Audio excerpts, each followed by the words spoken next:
Ever been told to avoid fruit because of the sugar? That myth is everywhere. Health influencers, TikTok, even some doctors are spreading it. There's as But that much doesn't mean sugar that- in a cup of grapes as in a Hershey's candy bar. But here's what they're missing. Sugar in fruit doesn't work like the sugar in soda or candy. As a registered dietitian, I tell my clients, eat fruit, don't stress the sugar, but I keep hearing the same panic. Isn't fruit bad for my blood sugar? So I went deep to the research to pull the evidence for what I already know from working with my clients. Your body processes the sugar in fruit completely differently, down to how your gut bacteria responds. This one difference matters more than you think. But there is one way to eat fruit where you lose this protection entirely, where it actually spikes your blood sugar worse than candy. I'm going to show you exactly what that is, why it happens, and how to enjoy fruit and get those wonderful health benefits. Okay, let's get into it. I'm breaking down peer-reviewed research that proves sugar affects your body completely differently depending on its source. And yeah, this is science-backed nuance you're definitely not getting from TikTok. Here's what you're about to learn: why fruit sugar cushions your metabolism instead of spiking it, the gut bacteria discovery that flips everything, the biological reason you can't binge fruit like you binge cookies, the one fruit exception that changes the game, and how to actually eat fruit to improve your blood sugar. Let's break this myth. Let's test the fruit is too much sugar theory. What happens when people with pre-diabetes, the candidates you would think would be the worst for eating fruit, add mangoes to their diet daily? A 2025 study put this to the test. They took people with pre-diabetes and had them eat mangoes. We're talking about fruit with 30 plus grams of natural sugar per mango. And then they had another group who ate low sugar packaged snacks instead. The result, the mango group improved blood sugar control and reduced body fat. The snack group, no change. The researchers called this the food context effect, meaning the context around the sugar completely changes how your metabolism handles it. It's not about the sugar molecule itself. It's about everything traveling alongside it. It's that entire package of fruit and fiber together. And here's one more where it gets wild. A meta-analysis from 2025 looked at all the research on sugar and diabetes risks. They analyzed hundreds of studies and found something that should make you rethink everything. Added sugars from sodas, processed juices, and cereal bars increased diabetes risks by over 25%. While whole fruit, good old apples, berries, and melon, they reduce diabetes risk across every fruit type, even the higher glycemic ones like grapes and bananas. Same calories, same sugar amount, completely different outcomes. And now if you want to see this at the cellular level, track what happens to your gut bacteria with different fructose sources. Fructose from fruit boosted beneficial bacteria, the kind that produces short-chain fatty acids, protecting your gut lining and reducing inflammation throughout your entire body. And high fructose corn syrup, it tanked bacterial diversity, promoted inflammatory bacteria, and increased intestinal permeability, which is basically leaky gut. Your gut microbiome literally recognizes the difference. Your body knows, it responds accordingly. This is why someone who's eating fruit daily gets better energy, clearer skin, and improves digestion, while someone eating the same calories from processed sweets gets bloating, brain fog, and blood sugar crashes. All right, I have to know, did you fall for the fruit is bad myth? Drop me a comment below. As a dietitian, the number one thing I hear is that bananas are somehow bad. Let me know what fruit you thought was unhealthy. And for more nutrition deep dives like this one, join my email newsletter. I break down research and share healthy recipes that actually taste good. The link's down in the description. Now this all sounds great, but remember that one way to consume fruit where you lose this entire advantage? Where the sugar in fruit acts like processed sugar? That answer is coming. But first, we need to understand why this happens. Okay, here's what's actually different when you eat an apple versus drinking a soda. When you bite into an apple, you're chewing fiber. That fiber physically slows down how fast sugar gets absorbed through your gut wall. Instead of glucose flooding your bloodstream in 15 minutes, triggering your pancreas to panic and dump out insulin, you get a nice, steady release over 30 to 45 minutes. Your pancreas stays calm. Your cells use that sugar for energy instead of storing it as fat. Now with soda, that quick glucose hit can overwhelm your cells, and when you can't use it all at once, your body converts the excess into fat. But here's what makes fruit even more special. While the fiber is slowing everything down, the other nutrients in the apple are actively protecting you. We've got vitamin C that's reducing oxidative stress. Potassium is supporting heart function and our insulin sensitivity. Polyphenols, those are those plant compounds with serious antioxidant power, are reducing inflammation at the cellular level and supporting your liver detoxification. So you're not just getting sugar, you're getting a complete metabolic support package. The apple isn't just neutral, it's actually actively improving your metabolic health while delivering energy. Now here's something I see with clients all the time, and the research backs it up. Fruit has a built-in stop button that processed sweets just don't have. Have you ever tried eating 10 oranges in a sitting? Your body literally won't let you. The fiber and water fill your stomach. They trigger your satiety hormones, signals that tell you, hey, you're full. It signals your brain. But 10 cookies or pieces of candy, that could be a regular Tuesday night for someone. Because cookies are engineered to kind of hijack your satiety signals. They're low in fiber, they're certainly calorie-packed, small in volume, and easy to inhale, and they slide right past your body's fullness cues. Where whole fruit comes with its own sort of built-in portion control. That's biology doing the work, not willpower. Here's what else happens. Stable blood sugar means stable energy, stable mood, stable hormones all day long. When you eat a lot of processed sugar, you spike and then crash. And that crash triggers hunger cravings and that 2 p.m. kind of collapse. You're gonna reach for more sugar to feel better. Plus, these processed sugary foods light up the serotonin in our brain, and they literally make us feel happy, which makes us crave them even more. It's this negative feedback cycle that keeps us hooked. Now, fruit doesn't do this. The steady glucose release means steady energy, steady mood, no real crashes. After an apple, you don't collapse. You get sustained full. This is why people who eat fruit regularly report better energy, sharper mental clarity, and fewer cravings than people eating the same calories from processed snacks. But none of this works if you're consuming fruit the wrong way. And that brings us to the exception I promised you. The one case where the sugar in fruit can spike your blood sugar like processed sugar: juice. Here's the problem. When you buy bottled juice, it's been through the juicing process that extracts the liquid and filters out the fiber. You're missing the mechanical digestion benefits of chewing. What's left is concentrated sugar water that hits your bloodstream fast.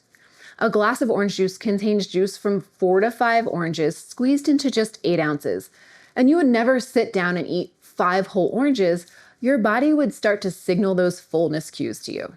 But juice? You could drink it in minutes and your body doesn't register fullness at all.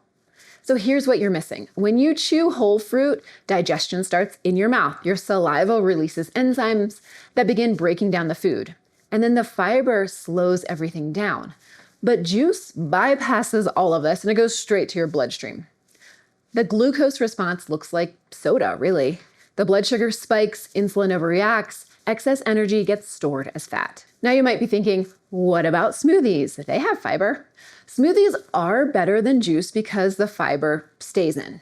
But here's the catch. When you blend whole fruit, you're breaking down the cell structure, kind of like you're pre-chewing it. Your digestive system doesn't have to work as hard, which means faster absorption. A smoothie is definitely closer to whole fruit than juice, but certainly not identical. Now, I love a smoothie for a quick breakfast, a post-workout refuel, or for getting in a great blend of fruit. But compared to whole fruit's gonna win every time because your body has to do that work of breaking it down, and that work really matters. And it's the same story with dried fruit. Remove the water and the sugar concentrates. A handful of raisins packs way more sugar per bite than the grapes that they actually came from.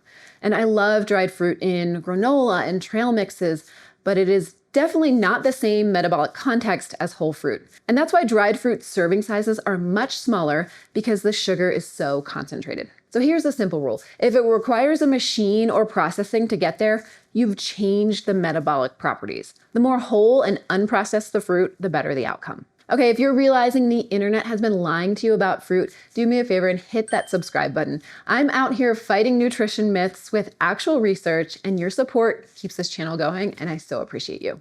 Okay, so if all this research is clear, why does half the internet still think fruit is basically candy? Let's tackle the myths. First, the fructose confusion. Here's the deal.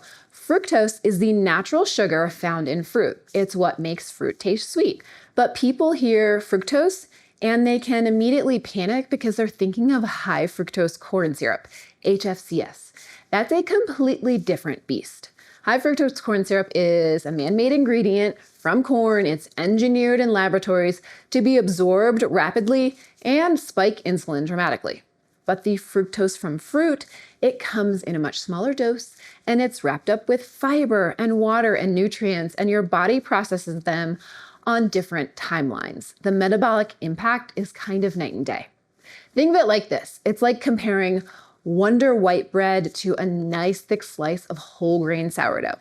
They're both bread for sure, but one has been stripped down to nothing but refined flour. It's soft, bland, zero fiber for sure.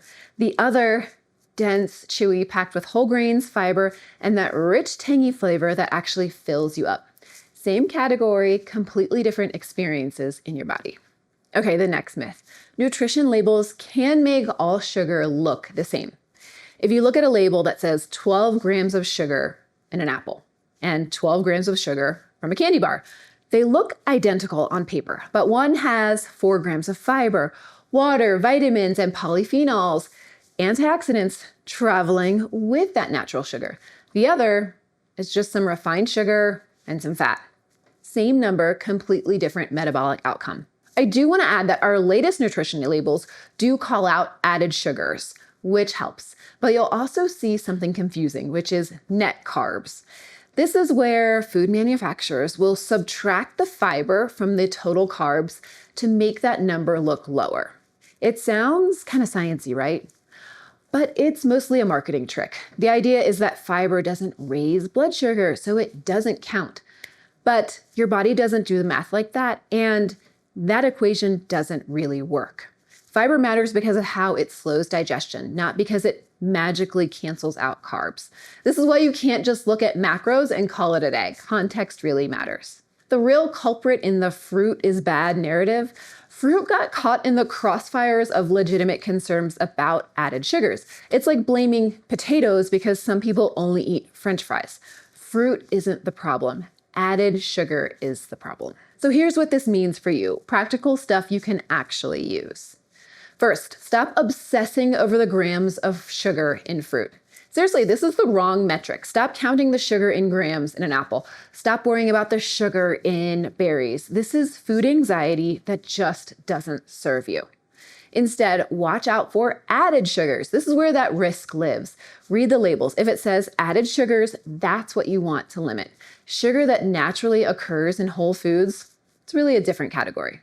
Second, do your best to eat fruit in its whole form as often as possible. Chew it, don't drink it, or at least limit your juice. When you chew, you activate those digestive signals, your mouth releases enzymes that start breaking down the food properly. You get the mechanical benefits of fiber. Your body registers fullness. Everything works as it's designed to. That's why whole fruit beats juice every single time. And third, pair fruit with protein or fat for even steadier blood sugar. An apple with some almond butter, berries with Greek yogurt, a mango with a handful of nuts. This extends the steady release and keeps your insulin stable even longer. Why? Because protein and fat slow gastric emptying. Your stomach releases food into your small intestines even more gradually. You get fiber working plus protein and fat working together, and your blood sugar stays rock solid. This is a strategy that I recommend to anyone with prediabetes, diabetes, or weight loss goals who wants to eat fruit without worry. It also helps stabilize your hunger levels throughout the day. Number 4, if you have glucose sensitivity, prioritize the low glycemic fruits. Low glycemic fruits release glucose slower into your bloodstream. Your blood sugar does a nice steady rise instead of a giant spike, and it stays stable. Berries have the lowest glycemic load. Grapes and bananas are higher on the glycemic index, but they're not bad. They just benefit more from that protein and some fat pairing. And research backs this up. People with diagnosed diabetes who eat these fruits see improved overall blood sugar control. Not worsened, improved. These fruits have more fiber relative to sugar, so they give you the protective benefits with less metabolic stress. And to sum it up, this isn't just an opinion. Fruit sugar enclosed in fiber and nutrients behaves as a health-promoting carbohydrate, not a harmful one. Your body recognizes it. Your gut bacteria recognizes it. The research recognizes it. The only thing that hasn't caught up is internet myths. So to go back to our question from the beginning, is the sugar in fruit bad for you? Only if you hate good skin, stable energy, clear thinking, and a thriving gut microbiome. Nature sweetened the fruit, and nature built in the antidote. Next, I'm breaking down the biggest protein myths, and it turns out you might need way more than you think. Check that video out right here, and I will see you over there. Until then, eat well, be well, thrive.